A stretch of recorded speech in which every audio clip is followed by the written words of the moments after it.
విక్రమ్ టీవీకి సబ్స్క్రైబ్ చేయండి. Subscribe to Vikram TV. Subscribe to Vikram TV. Subscribe to Vikram TV. Subscribe to Vikram TV. Please like, share and subscribe to Vikram TV. మీరు మారోజు వీరన్నకు చాలా సన్నిహితుడుగా ఉన్నారు. అవును. చాలా రోజుల పాటు ఆయనకు అనుచరుడు ఉన్నారు. అవును. అవునా కదా? అవును. సో వారిని ఎన్కౌంటర్ చేయడం జరిగింది. అది బాధాకరం. అవును. సో కాకపోతే వారి ఎన్కౌంటర్ విషయంలో చాలా నిజాలు దాగి ఉన్నాయి. చాలా అనుచరుడు ఉన్నటువంటి మీరే ఆయన ఎన్కౌంటర్ విషయంలో మీరు పోలీసులకు సహకరించిండ్రు అని చెప్పేసి కొంత ఆరోపణలు ఉన్నాయి, కొంత అనుమానాలు ఉన్నాయి. ఓకే. దీనిపైన మీరు ఏమంటారు? వీరన్న లక్ష్యం, వీరన్న ఒక బీసీ బిడ్డ, నేను ఒక బీసీ బిడ్డను.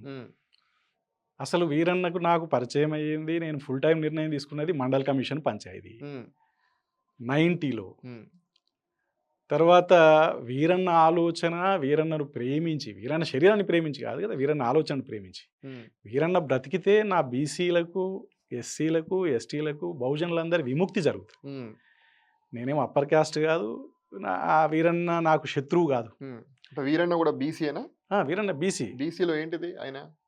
కమ్మరి. కమ్మరి అంటే తల్లి గౌడ, తల్లి గౌడ, తండ్రి కమ్మరి. వాళ్ళిద్దరు తల్లిదండ్రులు ఇద్దరు తెలంగాణ సాయుధ పోరాటంలో భీమిరెడ్డి నరసింహారెడ్డి దళ సభ్యులు. వాళ్ళిద్దరి కులాంతర వివాహితుల కలల పంట వీరన్న.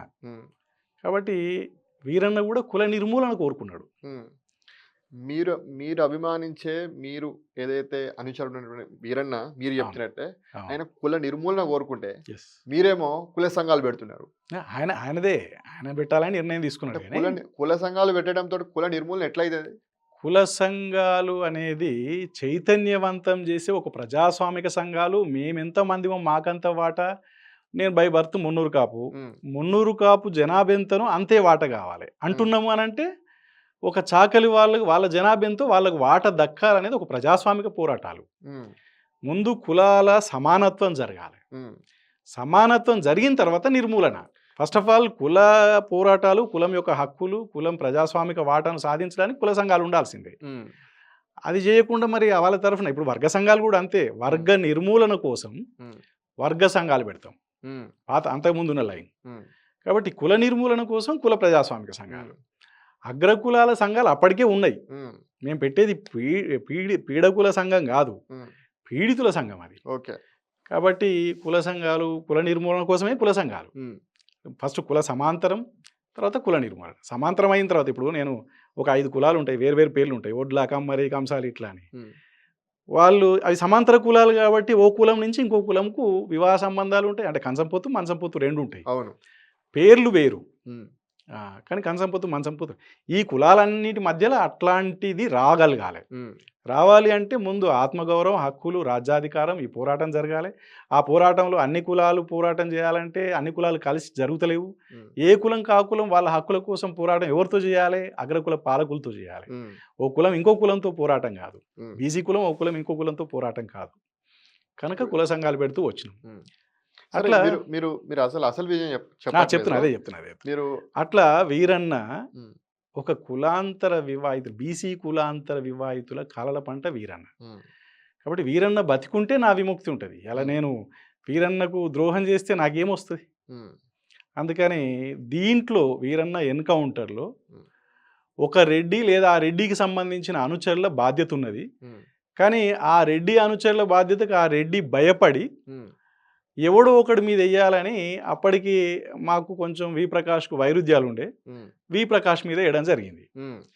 సో వి ప్రకాష్ ఆ సందర్భంలో మా కదలికలు వి ప్రకాష్కి తెలియదు, వి ప్రకాష్కి సంబంధించి తెలియదు కాబట్టి ఒకరిని బట్టగాల్చి, సరే వైరుధ్యాలు అంటే మాకు ఆయనకు భేదాభిప్రాయాలు ఉండొచ్చు, కానీ అంత మాత్రాన ఇన్ఫార్మరు అని ముద్ర వేయడం కరెక్ట్ కాదు. ఏదైనా పరిశీలన జరగాలి, పరిశోధన జరగాలి, విచారణ జరగాలి అని చెప్పేసి నేను అది పెట్టినప్పుడు ఆ రెడ్డికి ఒకవేళ నా అనుచరులు ఎవరైనా చేసి ఉంటే నా మీదకి వస్తే రెడ్డివి కదా అని నా మీద పడతారు వీళ్ళు అనే ఉద్దేశంతో, తన ఇన్సెక్యూరిటీ, అభద్రతా భావంతో తర్వాత వి ప్రకాష్, బతుల సిద్ధేశ్వరు ఇద్దరు మున్నూరు కాపులు కాబట్టి వీళ్ళిద్దరు కలిసి చేసిరని బట్టగాల్చి మీదేసి. సరే మీదేసిన తర్వాత ఇప్పుడు అప్పటికి ఆయన అనడానికి మా దగ్గర కూడా సరైన ఆధారాలు లేవు. తర్వాత మాకు వచ్చినాయి, తర్వాత స్టడీ చేసినాం. కానీ అప్పటికైతే ఆధారాలు లేకుండా మాట్లాడొద్దు. ఒక విప్లవం కోసం ప్రాణం ఇస్తామని బయలుదేరినాం. అలాంటిది ఆధారాలు లేకుండా బట్టగాల్చి మీదేసే పద్ధతి కరెక్ట్ కాదనుకొని మేము ఆయన అప్పుడు ఏమనలేదు. తర్వాత కొన్ని ఆధారాలు వచ్చినాయి, కొన్ని రుజువులు వచ్చినాయి.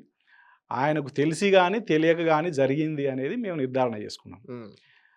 కాబట్టి ఇప్పుడు ఇక ఈ తను చనిపోయిండు వీరన్న. చనిపోయిన తర్వాత నన్ను భౌతికంగా చనిపోలేదు కానీ మానసికంగా చంపేశారు, రాజకీయంగా చంపేశారు. యాక్చువల్గా వీరన్న ఉన్నప్పుడు వీరన్న నువ్వు నేను ఇద్దరమే రబ్బాయి, ఒకవేళ నాకేమన్నా అయితే నువ్వు నడపాలి. ఎందుకంటే కుల ఉద్యమాల విషయంలో మనమే సంఘర్షణ పడ్డాం. అవును. కనుక అనే స్టేజ్ నుంచి తర్వాత బట్టగాల్చి మీదేసిన తర్వాత ఇక నేను ఎంత మంచి ముచ్చట చెప్పినా అది సమాజానికి ఎక్కదు.